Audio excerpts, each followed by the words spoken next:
I'm just happy that I can still be a part of it. I'm happy that I'm still wanted, in different organizations and have the free agency that I had. And I'm coming to probably one of the best fan bases in the world right now. So I'm pretty honored to.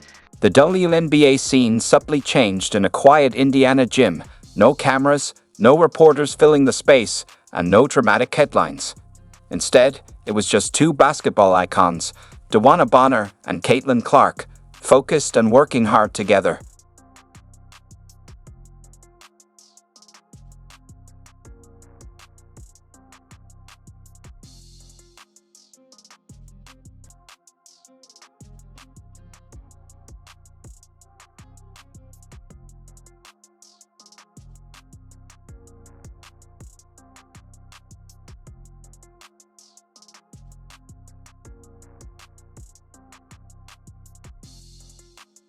This wasn't merely a workout, it marked a pivotal moment. Bonner, a two-time WNBA champion and future Hall of Famer, didn't come to Indiana for the spotlight or the media buzz. Like a lot more eyes. This is like for real, for real. I feel like I'm like in a little bit of a dream, but it's super dope, super cool. I don't know if I ever seen myself on like this many billboards and pictures, so this is really good. This is real, huh? This is dope. Gotta get used to 2 phones. This is my first time. We'll have breakfast set up every morning before practice. Do the whole thing. She came with a clear purpose, and her first stop was the gym. Kelsey's been amazing, and I think for myself coming in here, like, her leadership was very evident from the first, practice I had here. Whether it was through training camp where she wasn't even active because due to an ankle injury, she was always on the sideline communicating, being there, especially for myself coming in here and having to learn everything really, really fast. She was somebody that was very supportive for me, and I think early on it was kind of a work in progress of playing with one another and learning from one another and playing off of each other. But I think now, even right before the break and then since after the break, I think you can tell our chemistry has really begun to blossom and we're kind of reading each other.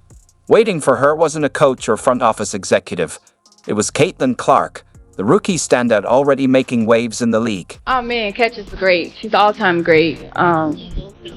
She actually helped me a lot in this process. And not just saying like, oh, come to Indiana, come to Indiana. It's just like, what do you want? What do you need? And I talked to her a lot throughout this whole thing. And she's just someone that you can go to who's level-headed and understands this process a lot. And I'm just like, Catch, I don't know what I want. I just want to win. That's all I kept saying. I want to win. And she was like, okay, what else? And just being able to go to her and reference to her, and I'm like, okay, if I sign on this dotted line, you got to make sure you help me become a better leader. So, Catch is amazing, a true all-time great. She's been such a huge help, and it wasn't just about inviting me to Indiana. She genuinely wanted to know what I needed, what I wanted. I told her, I just want to win, and she responded, okay, but what else? I leaned on her for guidance and told her that if I signed, she had to help me grow as a leader. The message was clear. Indiana isn't just playing games. They're here to win. wow, that guy's eating. Wow, seriously. That guy's had like 5 threes.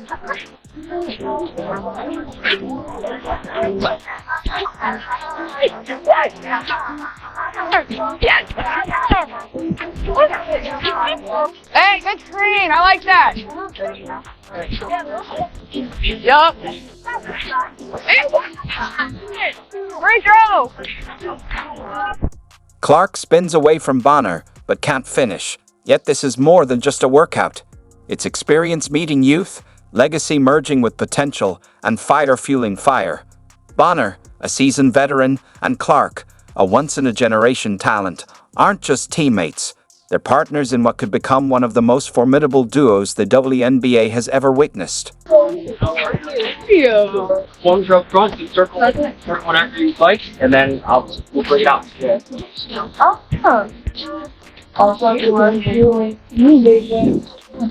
Huge. I love her. That's my girl. I love Kit.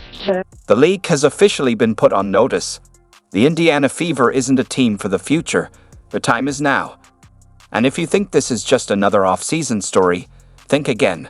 Before we dive into all the details, make sure to like, share, and subscribe to the channel. This is just the beginning of a season that could reshape everything, and you won't want to miss a single update. The WNBA is evolving rapidly, and the Indiana fever is at the center of it all. Let's break it down. Here is the record climbing. When DeWanna Bonner arrived in Indiana, there were no grand announcements, no flashing cameras, or extravagant celebrations. She didn't seek the spotlight. Her presence spoke volumes on its own. Good. Now I'm hungry, huh? This is dope. Gotta get used to 2-5. This is my first time. We'll have breakfast set up every morning before practice. Players of her caliber, a two-time WNBA champion, multiple-time All-Star, and future Hall of Famer, might have paused to soak it all in, shaking hands and relishing the attention that comes with such an illustrious career. But not Bonner.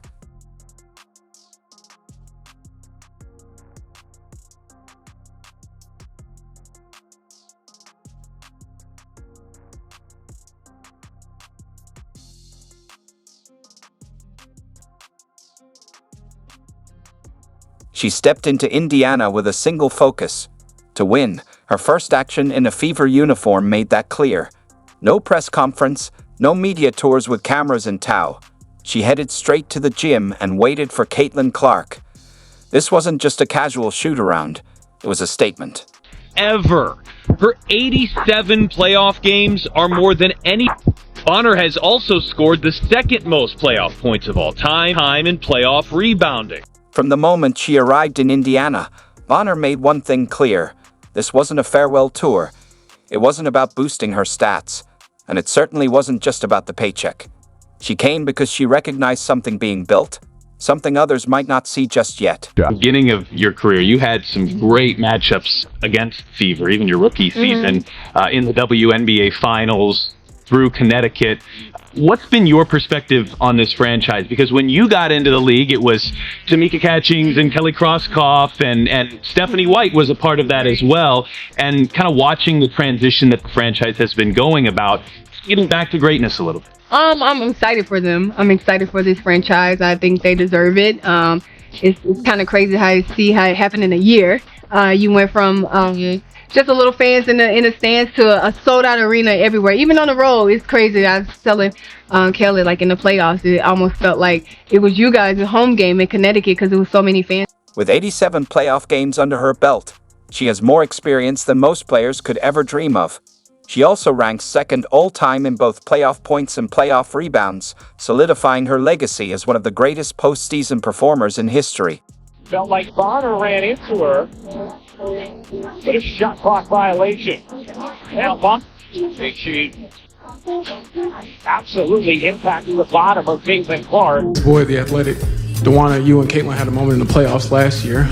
Pretty fun one, but how do you think that competitive spirit between you two can push each other? And then secondly, how do you think it can fit with her, just complimentary-wise on the court play style? I'm glad you asked that question because my inbox has been going crazy about that moment. But I think it's just two competitive players that want to win and push their team to get over the finish line. It's playoffs, so emotions are high, tension is high, but I can be more excited to step on the court with Caitlin. We actually had a great workout this morning, and I think we just feed well off each other. So I'm just here to hopefully, give my little leadership advice. I don't feel like I need to push her to be any type of player that she isn't already is. I'm just happy that I can still be a part of it. I'm happy that I'm still wanted, in different organizations and have the free agency that I had. And I'm coming to probably one of the best fan bases in the world right now. So I'm pretty honored to. I think they started that before. I think PW has done an amazing job just with helping Caitlin with the transition, helping her understand. They talk a lot of basketball. They watch video together, just trying to show her what this league is about and help her, be as successful as she can for us and for our team. And that's what we're trying to do, just give back.